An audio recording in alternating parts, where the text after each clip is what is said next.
3 counter-protesters are arrested after chaos breaks out amidst a drag show in Texas. Few school shooters have been trans. This is also something that's conveniently left out of the discussion. And that's not even the real problem. It's not like trans people are violent. The real problem is psychiatric drugs.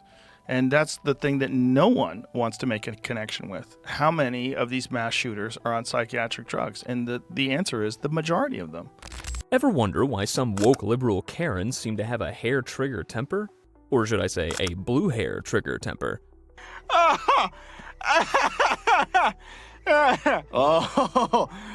just got it. But seriously, you'd think the self-proclaimed peaceful warriors of the left would be, well, more peaceful?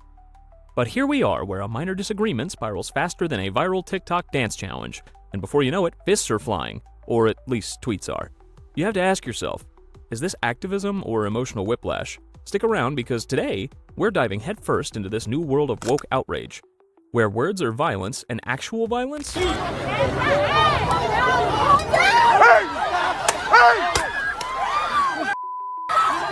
not doing anything, you.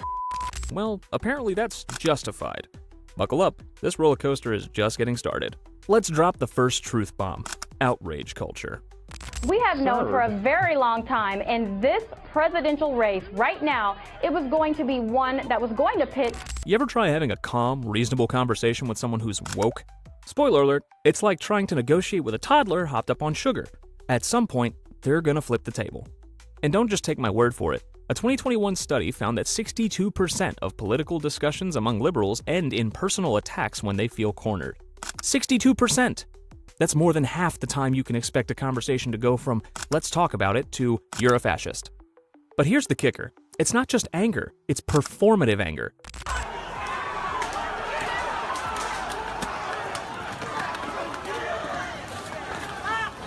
We live in a time where being the most outraged is a badge of honor. Because what's more important than being right?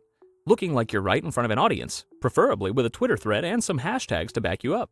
And let's be real, all this outrage, it's not really about changing minds. It's about validation.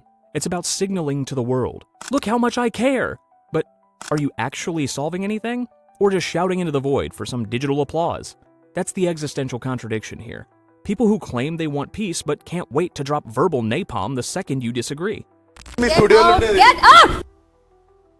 So yeah, peaceful warriors, right? More like emotional landmines. Step wrong and boom! Instant outrage, complete with social media takedowns. And yet they somehow expect you to be the calm one. Funny how that works, isn't it? Now, here's where it really gets wild. Physical violence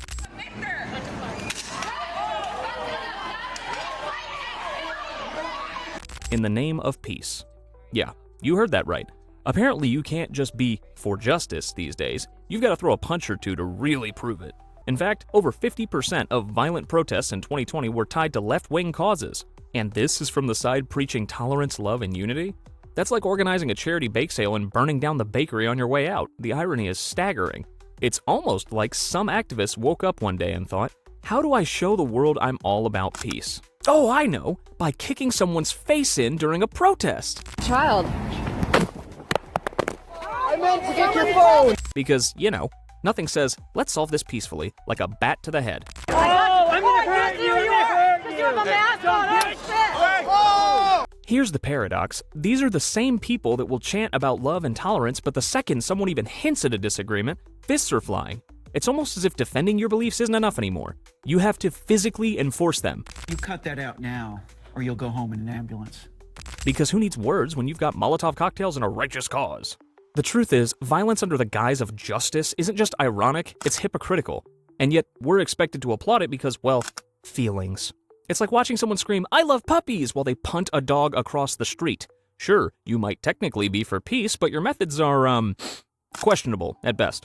So next time you see a protest that turns into a full-blown MMA match, just remember, it's not about the message anymore. It's about how hard you can punch while wearing a t-shirt that says, "Love wins."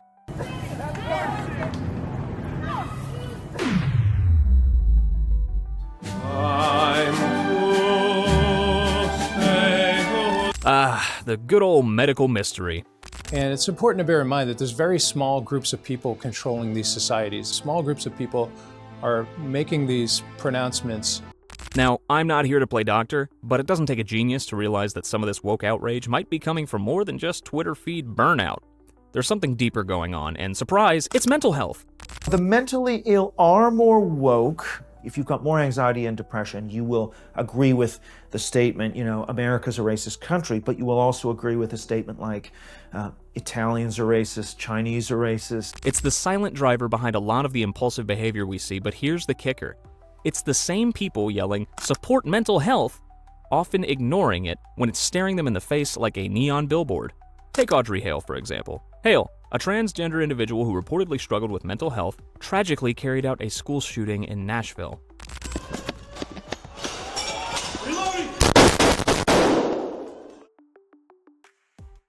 Or Anderson Lee Aldrich, the non-binary shooter from Club Q in Colorado Springs. Another case involving untreated mental health issues. The woke crowd loves to talk about inclusivity and empathy, but when these mental health crises explode into violent tragedies, suddenly it's crickets. It's almost funny, isn't it? We're living in a culture where empathy is a buzzword. Be kind, they say. Everyone's fighting a battle you don't know about. But apparently, that doesn't apply when mental health meets politics. It's like we've got empathy for everyone, except the ones who actually need help. A 2022 study showed that 30% of individuals involved in politically motivated violence had untreated mental health conditions. Let that sink in. 30%. So next time you see someone screaming on the street with veins popping out of their forehead, maybe, just maybe, they're not just passionate about social justice. They might just need a therapist or, a nap.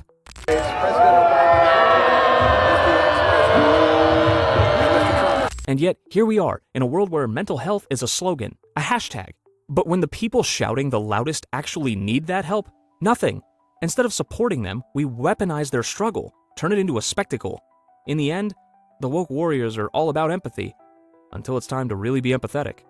Now, here's where things get deliciously ironic. The same people who preach tolerance and nonviolence, who wave their banners of peace like it's their job, are the first to justify violence when it conveniently aligns with their own agenda. It's like watching someone declare their love for organic kale while wolfing down a Big Mac in Times Square. I mean, come on, at least try to hide the hypocrisy. A study from The Atlantic in 2021 found that 75% of progressives condemn violence until, of course, they need it. Well, it's a shame the person missed, but it's ironic that the shooter was also a Republican, and I am scared about political violence. Then suddenly, violence becomes this noble tool of justice. It's like saying, I'm against setting things on fire, unless it's, my neighbor's car and I'm really upset about the latest Twitter trend. Because in those cases, apparently, burning down a city block is just standing up for what's right. Peaceful protests transitioning into violence and looting. One man is dead and another is in custody after a shooting near the demonstrations. Some buildings up in flames, others seriously damaged. The cognitive dissonance here is unreal. It's the mental gymnastics that should earn these folks an Olympic medal, or participation trophies in today's society. One minute, they're clutching their pearls at the mere mention of a disagreement, and the next, they're endorsing a riot because someone offended their delicate sensibilities. But don't worry, it's all in the name of justice, right? After all, nothing says I'm peaceful like a well-thrown brick through a Starbucks window. Get this, pile of bricks literally being stationed near the sites where these protests and riots ultimately become. They're staging it. Probably the most fascinating part is how selective this outrage is. You'll see them marching for tolerance one day, and the next, they're bullying someone online for daring to have a different opinion. Since when was it okay to have someone have a different opinion than you, and then you get angry with them for that and try to convince them to agree with you? It's like tolerance only applies if you're part of their exclusive club.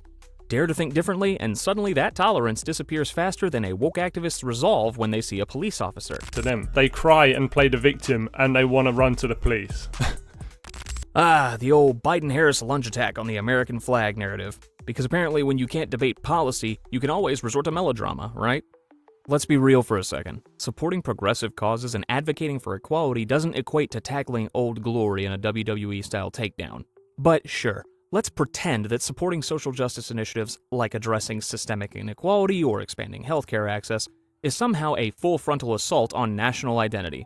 Sounds reasonable if you're living in a conspiracy theory comic strip. And the whole pro-woke angle, look, I get it. Woke has become the catch-all boogeyman for anyone who dares to, care about marginalized communities. But let's not kid ourselves. Biden and Harris aren't exactly the torchbearers of radical change. They're moderates who sometimes throw a bone to progressive causes to appease their base. The truth is, they're not out here pushing for some Orwellian thought police agenda. They're just trying to survive in a political climate where everything's polarized to the max. So, unless you've got footage of them literally clotheslining the flag, let's save the theatrics. There's enough real stuff to argue about without these fever dream fantasies. At the end of the day, this isn't about peace or tolerance. It's about control. Control of the narrative, control of the conversation.